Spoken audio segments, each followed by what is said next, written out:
Thank you all for coming. I'm going to continue to put the bit.ly in the chat um, for those of you that need access to it. And Allison's here to help us too, so we'll make sure that you get access to the slides, and there is that QR code too. Feel free to introduce yourself in the chat. Don't be so so shy. It's 1 o'clock. Here it is.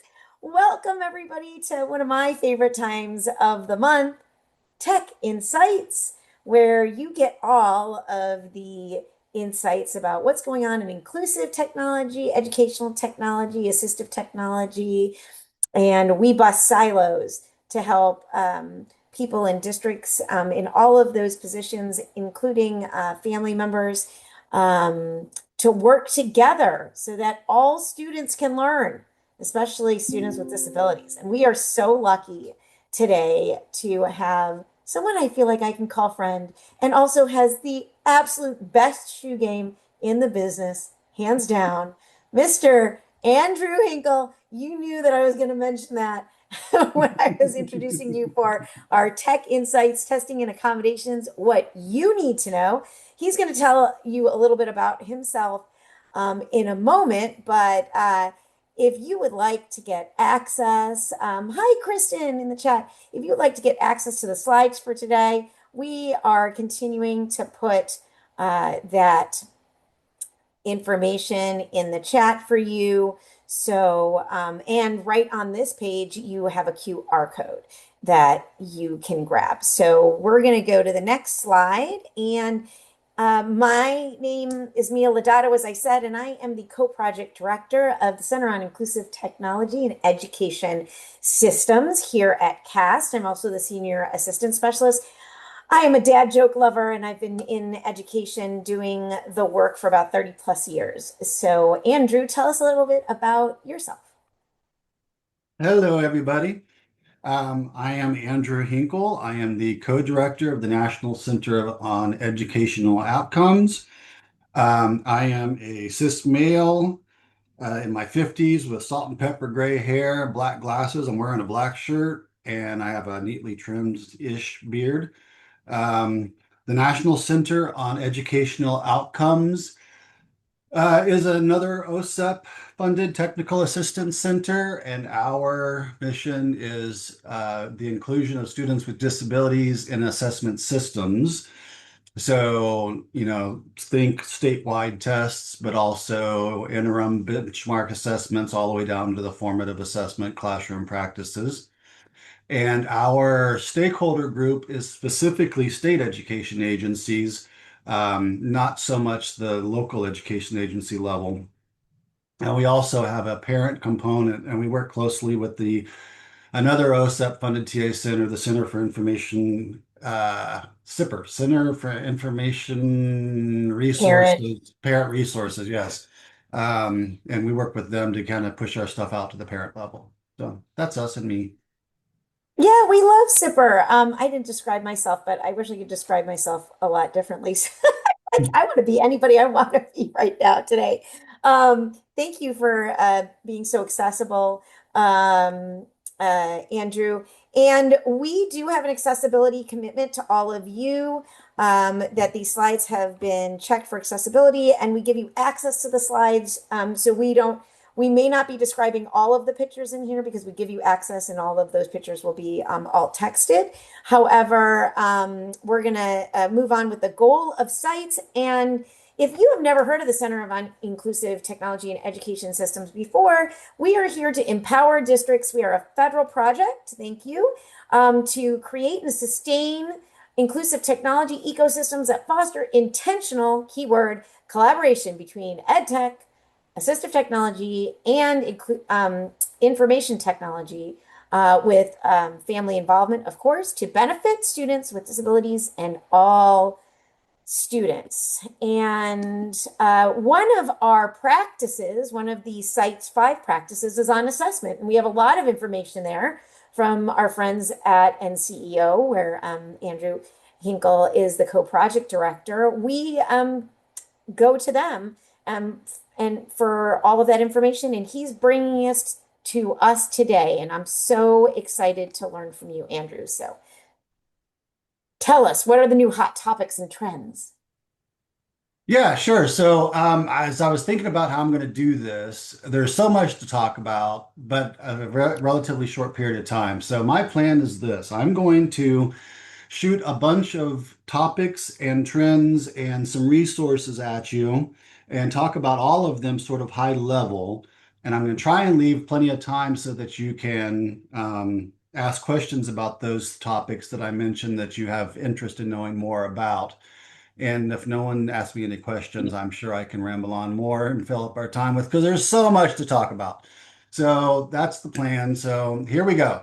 Um, as in addition to being the co-director of the National Center on Educational Outcomes, I am also the advisor to the Council of Chief State School Officers Assessment Standards and Education of Students with Disabilities Collaborative. And between the center and that advisorship, I have a lot of contact directly with state education agency folks that work either in assessment or in the special education office. And so what I'm going to share with you today is really what people are talking about right now. Alternate assessments and the 1% cap. The 1% cap is a federal ESSA requirement that states assess no more than 1% of their students, tested student population with alternate assessments. This has been around since 2017, and it is still a hot topic that we deal with. We hold a bi-weekly every other week, rather, every other week call with state education agency folks. And we routinely have 40 to 50 people on that call every other week. And we've been doing that since, like I said, November 2017. And it does not run out of stuff to talk about. Um, Another hot topic it's really perennial is how to provide full access to assessments for students who are blind and visually impaired and deaf and hard of hearing. Students who are blind and visually impaired particularly are challenging to accommodate for assessments. You know, the movement to online testing, it's good for most students, but for students who are blind and visually impaired, it's still not there to do it really well and equitably and fair. Another issue that's been around for quite some time, but doesn't seem to want to go away, is how the interoperability of assistive technology, augmentative and alternative communication devices, getting those things to work with online testing platforms, right? Students with disabilities often come with their own tech, and getting it to work with the testing platform that the state provides is often very challenging, um, even impossible in some cases. AI, of course, and you can't turn around without bumping into somebody talking about AI. Um, Artificial intelligence and assessment is very popular now with assessment developers in terms of developing items, scoring assessments, particularly in those two areas. What people have made very little inroads in is how students use AI during the assessment process. And it's starting to get overlap with the previous interoperability because things like smart glasses or AI-based foreign language translators or oh, I know there's some other ones, but where AI is actually part of the tools that students are using, and that creates new challenges that states are trying to figure out how to deal with, particularly around test security and keeping the test safe.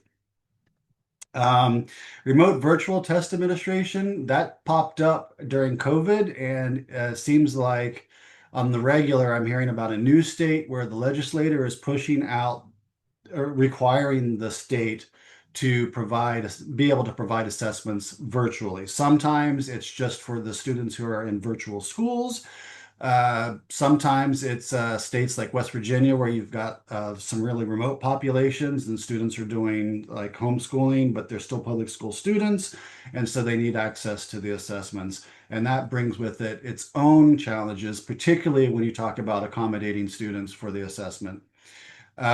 Shifting accommodations, what this refers to is in the old days, if you've been around long enough, there used to just be a list of accommodations for students with disabilities on tests. Now, I think all states now use a tiered approach to accessibility. And so they have universal tools that are available to all students. They have designated supports that are available to any student who needs it, but it has to be provided. Good example of that is color contrast. So you may be a student who needs a color contrast, but you're not officially designated as a student with disability under IDEA or ADA. And then there are true accommodations that are for students with disabilities to mitigate that disability or provide access to the assessment. A Braille form of the test is a good example of accommodation. And so as states have changed to or shifted from accommodations to a tiered support, it's created new problems like how do IEP teams or what do IEP teams document on the IEP for assessments? If it's universal, like a highlighting tool, do you put that on the IEP or not?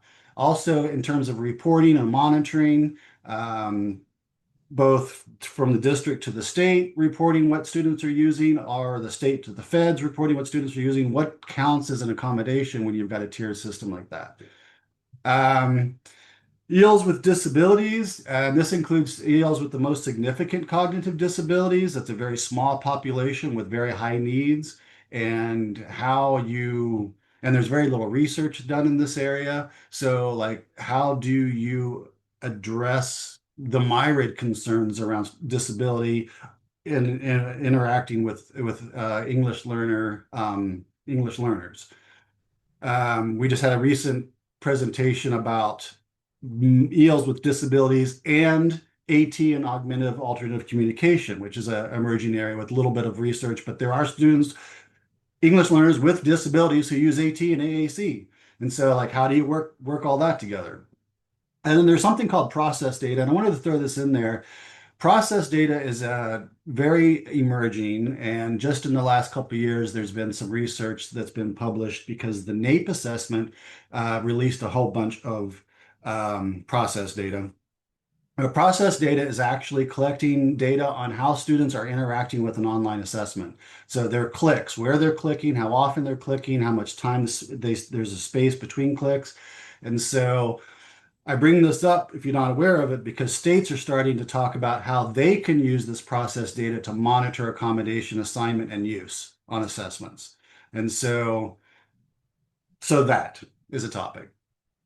Next slide. I wanted to bring up these two resources, and all the resources now that I'm going to share with you are linked at the end of this presentation, so you can go check them out later. Um, Text to speech and speech to text on assessments. These two reports were 2017 and 2018, if I recall. So they're not new, but states are still struggling with how to provide quality text to speech or how to provide speech to text. And some states have started to include speech to text in as a regular feature in their online platforms. Other states are trying to figure out still, should text to speech be a universal tool for all students, or should it still be an accommodation? I'm working with one state that wants to make text to speech universal for math and science because it's not changing what you're measuring if you have text to speech, but some of the leadership in the department doesn't want to do or is hesitant to do it. So like this varies a lot between state to state, both quality of these tools and whether they're even available or students are using them. Next slide. This is the AI in assessment. We had a forum a couple of years ago on the topic. If you're kind of interested to hear what some of the discussion around that is, I just wanted to throw that out at you. There was a really cool demonstration during this presentation where a student that was nonverbal in a wheelchair, limited mobility, is starting to use AI for text production. And there was a whole story about how they weren't even sure it was the actual student's work until working with her aide, they created a paragraph talking about her weekend, and she got really agitated about it. Turned out that what the AI produced was not what she was trying to convey. And so, working through prompts with her aide, she actually was able to switch the story completely around until she was happy with it and actually told the story about what happened to her over the weekend. It's given students a voice that didn't have a voice before. So pretty neat. But then how do you blend that with assessment, right? Is that actually the student's work still or not? So those are some of the issues people are working around. Next slide. I thought this would be an interesting resource for you. Um, Getting good quality assessments off the shelf that actually meet the needs of students with disabilities across the spectrum of disability is very difficult. And part of that is creating and getting good assessments is creating requests for proposals for assessments that can address a range of topics. Like, for example, were students with different types of disabilities included in the piloting and the test development process, or is it just an add-on about how you provide accessibility to those students after the fact? Um, do you even have Braille forms available of the assessment that you're going to be producing? Or, I don't know, do you have an alternate assessment? See, federal law, IDEA requires students with disabilities participate in all statewide and district tests. So are you including all students in your district-wide assessment system? And that includes students who take the state alternate assessment. So that's some language that there, so this is full of example language that you might want to include in your proposals when you're looking for assessments off the shelf. And you have, Andrew, when we yes. talk about that, I'm going to the next slide. When we talk about that, like if you're a family member, here listening to that, like how could you take that information and use it? Or could you take that information to ask the district about what they're doing? Absolutely. Yeah, yes. If you're a parent, if you're a family member, that resource is not directed towards families for sure. Let me make that clear. Right, But right, right, if you were to check it out, it might give you some things to think about that you've never considered. Like, is your online assessment compatible with the AT device that my student uses? Right? right. Uh, um, yes, it would definitely give you considerations because these are the considerations that districts should be thinking about when they're looking for assessments that are accessible to all of their students. So yes. Right. And that's what we're doing with the with sites in our districts that we have is, looking at the infrastructure and saying like when we, get that technology, are we thinking about this, the interoperability and, how this works together, getting that AT, those AT hats to work with the IT and the ed tech. So all good resources that our districts and family members could use. So what's this? So what's Common Education Data Standards, SEEDS? So the Common Education Data Standards, I wanted to throw that out there. Can you go to the next slide? Yes, I can. So last year we worked with all of the states that are highlighted, plus all of these consortia and all of these vendors, these are assessment vendors, to create a common terminology for accessibility features on assessments. The Common Education Data Systems is, let me back up. All states must have a data, what's the word I'm looking for? Data management system where they collect all of the educational data for the state, right? All the students are in there, all the tests are in there, but also like busing and free lunch and all the demographics of the districts and the students. It's all in this giant thing called a data management system. CEDS, the Common Education Data System, is a free to use management system that handles all of the statewide education data. Presently, there are almost 20 states that are using SEDS now. So all of these around 20 states are using the same data management system. And that means they're using the same common terminology for their data management. Accommodations both for instruction and assessment are part of this management system. So we worked with this large group of states and assessment vendors and whatnot to come up with terminology that is the same, well, that's used in here, which means all of these states are using the same terminology. NCEO tried to do this back in 2016 and we were not successful. It was just too complicated, right? Um, Right. and I don't even know what's a good example off the top of my head, but different states use different terms for the same thing. The Common Education Data System now is standardizing what terms we use. Now, so for example, if I'm a student with an IEP and one state uses text to speech, for my type of read aloud, but another state uses read aloud, and I move from one state to the other, the terminologies don't match up. Hmm. What's cool about this is that all of these vendors were part of it. So they're starting to incorporate this common language into their assessments. This eventually could impact you on the local level, and that your state might start changing some of the terminology that they used previously for accessibility because there's now this standardized form. So in that report that I shared is that list of all of the common terminology that we've got. Next slide. So, Yeah. you said that it was free. Um, and I know you're going to be sharing resources later. Is this free for anyone to access to look at those common terminologies? In the report that I shared, yes, the whole list of the common terminologies in there. And interestingly enough, after we published it, within about a month, BANA, the Braille Association of North America, and APH, the printing house, American Printing House for the Blind, they reached out to us and said, "We don't like some of these terms. You guys messed some stuff up." And we worked with them to revise 6 or 8 terms that we're dealing with students who are blind and visually impaired. So there's also an update in the version that I gave you. So Oh, that's great. yeah, it is And great. we're gonna see those on a slide in a second, so you can like show people where that's shared. So that's going to be an upcoming slide, correct? It should be, On the yes. resources. If it's Yeah. not, Okay. I'll drop Perfect. it in the chat real quick. Okay.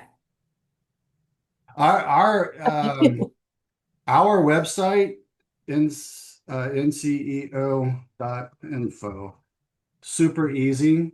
And on the right side is our resources. So you can find all of these in our resources pretty easily as well. Um, we have something called the accommodations toolkit. It's right on our landing page on the right side. We My have, personal favorite, you know this. When I yeah, wasn't at sites and I was working to districts in Florida, this was absolutely my one of my favorite resources ever. Sorry, just had to put that out there. no, that's fine. So for about 24, 26 different, I'll just call them accommodations, we did a scoping research, and we did a policy analysis. So you can see on the left side, it says like assistive technology research, assistive technology state accessibility policies. Um, and what the research is every bit of research we could find from the last 20 or 30 years around assistive technology. We did an analysis, we pulled out the findings, and then we did a summary. And then for the state policies, it's sort of a one-place shop. It gets outdated quickly, but you can go and you can see what state policy is about using assistive technology on the assessments and et cetera. So every piece of Braille research that we could find, and we're pretty good at this, doing this, it's summarized in the accommodations toolkit, and then the state Braille policies are in the policy part, et cetera. And there's a whole list. Again, there's just a screenshot, but there's like 24 or 26 different features. It's really good stuff. It is. It is and it's very useful. It's easy to use. Just if you're someone in the district or or even a teacher, it is so easy to use and it can even be used at higher ed, right? Like so a lot of the recommendations there totally wonderfully translated for higher ed. So I absolutely love it. So what's this slide about? On our website, also at the top, if you go to, and sorry, I put the wrong address, trying to talk and type at the same time. If you Oh, go to I our did. website, I did. at the top, we have a list of state policies. Each one of those links there goes to a page that has the policies on that topic for the states. Or you can go to the map and just click on a state, and it'll give you the policies for all of those topics. So if you're interested about what are the accessibility accommodations for students with disabilities policies for Ohio, because I'm in Ohio. You can click on Ohio, or you can click on the topic, and it'll take you right there.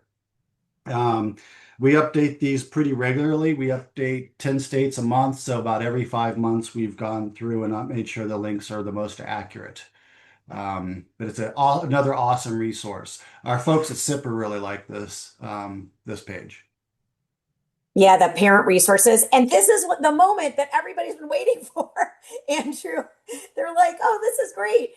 Joan, we shared a copy to the slides in the first 5 minutes, but we can absolutely share that link again. But here is a link of all of the resources that Andrew just talked about. There's that accommodations toolkit, which was the one about the seeds. There it is, the development of common terminology, updated edition, adding accessibility features to common education data standards. That's what you were talking about. So yeah, you have them all here. I feel like we have a couple of moments for questions. So if there's any questions in the chat other than about will you get a copy to the slides, and we can absolutely share that. Let's see. Did you see that go in the chat? What are I your see it. thoughts? Yeah. You can read it. What are your thoughts when the reason from state leaders for not allowing text to speech in state assessment is that the research does not show clear benefits when students with disabilities are provided with TTS? Do you have any advice on how to shift the conversation to TTS, providing access to the assessment? Yeah, I mean, so just like any accommodation, it's not going to work for every student, right? I wear glasses. This is my accommodation. I can't see without my glasses, but if I give my glasses to you, there's a good chance it's not going to work. So text to speech is the same thing. It's great for students who need it and who use it. Not all students benefit from it. So there are I don't know why some states that I'm working with where leadership is worried about doing it. I might just be change, fear of change. One state I can say anecdotally has talked about how they turned on text to speech for everybody. What happened was the first year it was novel and kids messed around with it. It was a little bit distracting, but students were very good about self-selecting the use of it because the ones that needed it and they used it, and the ones that didn't use it. So just being able Oh, to make it right. available. I mean, if you're worried about students being distracted, then at least make it available so you can turn it on for students that need it. But in this particular state I'm thinking of, it's not available at all for math or science. But it's going to be good And for I'm some students. Yeah. I'm just going to add like a 30-second about the state of Florida, which I worked in as a teacher and then coached at the district level. One of our districts that I worked with like it is available at the statewide level, right, for state testing. But what they do is they make sure that their districts provide um, proof that the student needs it, right? So there's some gathering there, proof gathering that the districts have to do to prove that the student need it for for reading and comprehension, right? And so that's maybe even a suggestion to talk to different states that are using it. Maybe get some information from districts and states that are using it or people who are working in districts and states. Okay, what are the research findings on who should use accommodation, who you should use this accommodation, not all students benefit? Yeah, we were just kind of talking about that, right? So like that's how one district or one state is handling it. The state of Florida was handling it by, asking for proof from districts that the person needed it, right? So I think we answered that one. I think it's important as to what you're assessing. Absolutely. Are there any other questions in there? Oh, you can see the state policies here. Thank you so much. Here is the link to the slide deck, and that wasn't a question. Okay, there's no more questions. There's only 2 minutes more left. Gosh, this was like rapid fire, but such good information. Andrew, you guys are doing such great work, and I'm so glad we could share that. And I hope everybody here can share the information that they've learned. Thank you so much for being here. Here is Andrew's information to contact him, and we do have the correct website in the chat also.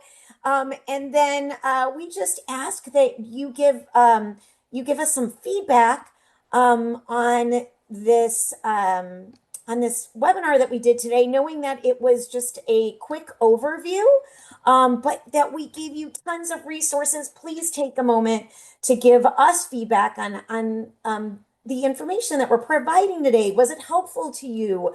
And what other things would you like to learn about? So thank you again, Andrew, for being here. We would love to invite anybody who's here. If you are not and you want to talk more about accommodations and infrastructure and all the things so we can bust those silos. We can bust those silos, in districts and get everybody talking. We would love for you to join our community of practice. And so I'm going to put that. We in the chat, we meet bi-monthly and we have an hour so we can go deeper into these discussions. So it is 1:30. Thank you all so much. Please stay connected and we hope you have a great rest of your day. Feel free to contact Andrew. Feel free to contact Sites. And thank you. And remember, inclusive technology cannot happen without you. So take care, everybody. Have a great rest of your Thursday. Thank Thanks, you. Mia. Thank you so much.